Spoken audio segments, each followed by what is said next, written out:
Bonjour et bienvenue. Aujourd'hui, je vous propose de voir ensemble les principales étapes pour peindre un cactus qui est je pense que beaucoup parmi nous avons ce type de cactus à la maison.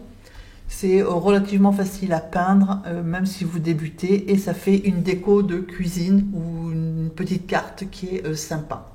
Alors au niveau des couleurs, j'ai utilisé donc du vert anglais et du vert olive avec du bleu et une pointe de terre de sienne brûlée pour pas que le vert soit trop fluo. Si vous n'avez pas ces couleurs-là, vous prenez un vert, vous lui rajoutez du jaune, ça va faire du vert clair jaune. Et pour le foncé, vous lui ajoutez du bleu. La terre de sienne brûlée et du bleu pour faire le marron ou vous utilisez un marron tout fait sans souci. Ensuite, j'ai utilisé un pinceau numéro 6 et du 2 et moi je l'ai fait sur un bloc d'aquarelle parce que c'était un exercice, j'avais pas du tout l'intention de l'utiliser autrement, mais vous pouvez, selon le papier sur lequel vous faites et la taille sur laquelle vous le dessinez, vous pouvez l'utiliser soit en carte, soit en déco murale. Alors c'est très facile à dessiner, hein, c'est une espèce de ovale dont la base est plate et dans un pot, donc vous dessinez votre pot comme vous voulez. Donc voilà comment j'ai fait, hein. Je suis partie du vert olive, j'ai rajouté un tout petit peu de vert anglais, j'y ajoute du bleu et j'ajouterai ensuite un tout petit peu de jaune et de terre de sienne brûlée de manière à obtenir un vert qui soit, parce que là il est un peu flashy, voilà, de manière à obtenir mon vert cactus. J'ai le pinceau numéro 6. Après, la taille du pinceau dépend aussi de la taille de votre cactus. Et en fait, je vais peindre par tranche, puisque en fait, c'est une espèce d'ovale. Enfin, oui, c'est un ovale avec la base aplatie, là où il rencontre la terre. Et en fait, on peut le découper en tranches, hein, ou en quartier, comme une orange. Voilà. Mais donc on peint en juxtaposant, alors je superpose pas mais je juxtapose. Alors vous allez me dire, si on juxtapose, quel intérêt de peindre quartier par quartier? Ben parce que la peinture garde quand même le papier, garde les traces en fait de ce qu'on fait. D'autant que là vous voyez que mon vert il est un peu plus soutenu que celui que j'ai mis, c'est la même couleur hein, mais j'ai juste pris un peu plus de peinture et donc on voit, enfin on distingue le quartier, même s'il n'est pas, évidemment il est pas dessiné nettement, mais le papier garde la trace. Alors là je vais travailler dans l'humide, c'est-à-dire que j'ai pris du vert, le vert un peu plus foncé, donc si vous avez qu'un seul vert vous ajoutez un tout petit peu de bleu et dans l'humide je vais ajouter, en fait je vais mettre les ombres et dessiner, enfin matérialiser les quartiers. Donc là je suis passée avec le vert foncé, hein, j'ai fait les lignes sur les lignes de force, les lignes de ma tranche de cactus, en sachant que c'est un peu plus foncé en haut et en bas. Et ensuite je diffuse pour ma peinture, pour que je l'estompe avec le vert plus clair, parce que si vous mettez le pinceau propre, ce sera trop clair en fait.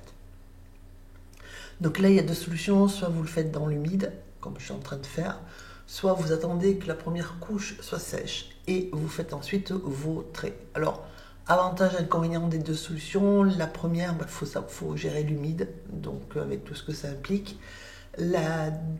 Mais de notre côté, là, ce qu'on est en train de faire, on est en train de créer de la profondeur parce qu'on va faire un deuxième passage de vert foncé hein, une fois que ce sera sec et vous aurez ce qui aura été estompé déjà posé, du coup avec un trait plus net par-dessus, ça vous crée de la profondeur tout simplement en fait. Voilà, donc ça c'est l'avantage de l'humide, mais il y a l'inconvénient de gérer l'humide.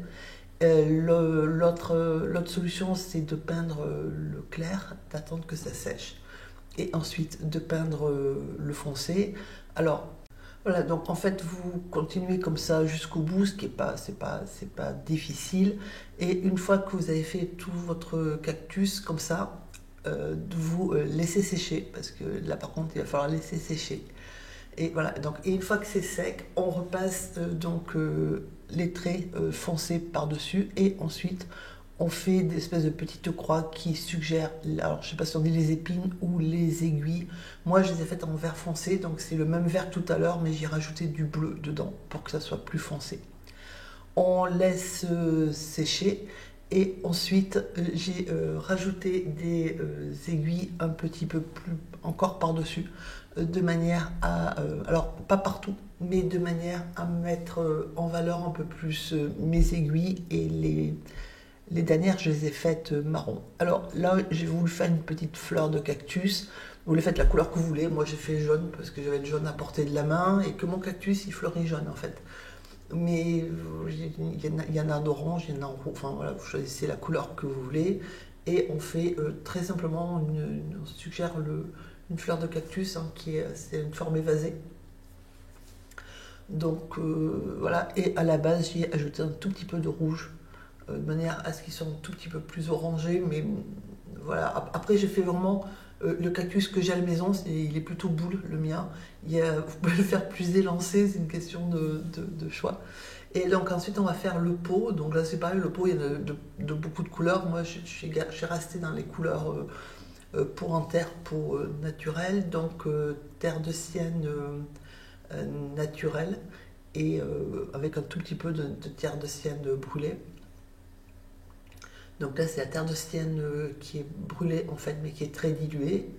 J'ai pas peint le côté droit parce que à droite, j'ai mis la lumière qui vient de droite. J'ai laissé, j'ai pas peint. Enfin, je vais peindre, hein, mais voilà, pour l'instant, j'ai pas posé de couleur. J'ai ajouté du rouge et là, j'ajoute mon marron piémontite. De manière à créer des contrastes de couleurs. Après, vous faites le pot, la couleur, voilà, le principe il est là, c'est que j'ai superposé donc une couleur relativement claire, une moyenne par-dessus et une plus foncée. Et ensuite, j'ai diffusé avec le pinceau propre et essoré, de manière à ce que le côté droit soit coloré aussi, mais très légèrement, puisqu'il est éclairé. Donc dans l'humide, hein, j'ai rajouté de la peinture, donc plutôt du marron. Donc moi c'est la piémontite qui est un marron de Daniel Smith qui est rouge, enfin qui tire vers le rouge, donc c'est selon ce qu'on fait c'est pratique. Après vous pouvez mettre n'importe quel marron, vous pouvez très bien aussi faire des pots qui ne soient pas marrons, parce que si vous fonctionnez avec des pots en céramique par exemple ou en autre chose, ou qui sont verdissés, ils ne sont pas forcément couleur grès ou terre, hein, donc voilà. Donc je vais renforcer les couleurs côté gauche. Donc là maintenant j'ajoute de la terre de sienne brûlée de manière à garder, hein, c'est le même principe, à garder mon côté droit un peu plus éclairé que le côté gauche. Voilà, donc et après je vais estomper comme j'ai fait tout à l'heure avec le pinceau. Voilà, là j'ai pas de peinture sur mon pinceau, je l'ai essoré pour pas amener d'eau et je prends la peinture qui est déjà posée et je la tire vers le côté droit.